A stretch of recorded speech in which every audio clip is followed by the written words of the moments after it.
personally written song. Was it an idol thing? What are your thoughts on that? I don't really know whose decision. Wow, this is pretty loud. I don't know whose decision that was, but actually I think it was a really good one. Because I think when you, as a songwriter, have to write about a winning moment, and you're somebody who's not actually experiencing it, you know, you're not on the show, it's not your reality, it comes across as cold and not something that has a lot of feeling to it. And those songs were written by artists who actually did experience, you know, I went up from that mountain, that moment of triumph. So when they're performed, they have a lot more depth and emotion. What's the possibility of Idol returning next year as a 3-judge show as opposed to a 4-judge show with silent leaders? I don't know. I mean, I guess there's that possibility. I hope not. Kara, now that Simon is leaving, are you ready to take on the mean judge role? Do you think I'm mean? No, I'm asking if you're ready. No, I'm not going to put... you know what? I wish I could be that crafty as to take on roles. Unfortunately, I don't really have that skill set. I can only be me, and you know, there are times that I think I'm critical, but I always try to give some positive reinforcement, because as a creative person, everybody needs that. If you just tell them what's wrong with them, they're never going to grow. And you know, especially in the early beginning part of their career, you need someone to be your champion, but also to tell you the truth. Who did you like tonight when you were watching? Who did you watch and who always said they did a great job this evening? I think the last song that Crystal sang was her defining moment of the season. And it was for what I kind of explained, where I felt she always had a wall up. And those walls came down, and there was a very emotional thing going on with her, as well as a superb vocal. And when those two things come together, it's like an undeniable performance. Do you think Crystal can win?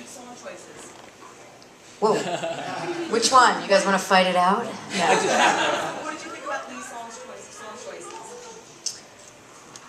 You know, I don't want to really comment on song choices. What I will comment on is that I think that when it's your last performance, you need to psych yourself up, and you need to go out there, and you need to fight, and, you know, come out with everything loaded and ready to go. And every performance should be sung and performed like it's your last performance at all times. When you see the greats, when you see Pink, when you see Mary J. Blige, they give it everything. They're sweating by the end. I mean, the great Lena Horne, who just died, if you look at those performances, she was dripping wet in sweat. So I think that's the #1 rule, but not to take away from the fact that the guy grew so much this season. He really did. And it's got to be shocking for a kid who's never been on a stage like this to stand in front of 7,000 people. I mean, I can tell you as a newbie last year, that thing was scary. You know, not having that exposure or ever being on television. So I got to give him props for coming this far. But do you think He said that he was not nervous and he was not uncomfortable just a moment ago, and that's kind of been a theme all year long with you guys, that he hasn't had confidence. And he basically just a few minutes ago told us that that's not the case. What did you guys see over the season that made you think that? It's just a feeling, you know, and I don't want to invalidate what he said, because it's him and he knows himself better than anybody else.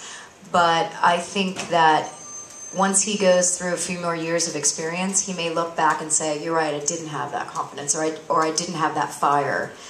But again, not to discredit him, because he's come very, very far. And Hallelujah was one of the best performances of the season. So. You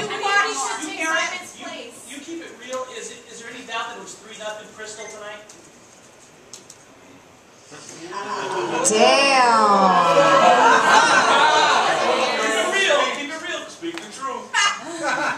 From the heart.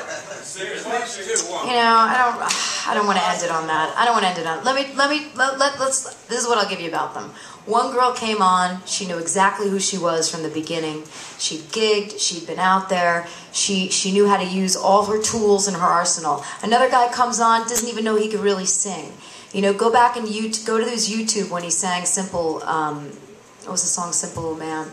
Simple Man. You see him with his hoodie, he's buried, he's singing karaoke, and now here's this guy who's finally standing on a stage, being recognized, getting critiques. So it's two parallel stories. You know, they didn't start at the same place. And, you know, she stayed steady, and he grew, and he, for a moment, almost outshined her. So it's a very compelling finale. You worked with Simon. You saw Simon before you were able to sit next to him. Tell us about the Simon you thought you were going to work with and the one you wound up working? Well, I only have two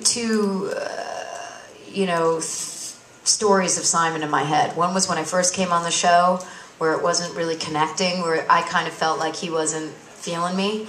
And now this season, I think we have a common respect for each other. I know I've learned a lot from him, and I really enjoyed my time with him, and I'm going to miss him.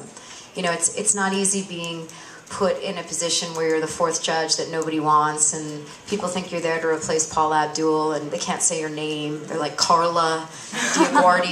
You know, it was a really rough ride for me in the beginning, and I had no TV experience, and you know, thank God he was there this season to even give me you know, some help too when I felt like I was struggling. I always felt more like a contestant on the show than a judge. You know, I'm finally feeling more like a judge now, but. Yeah. Are you getting a going away present? A present? Uh, Simon. what the hell can you get Simon Cowell?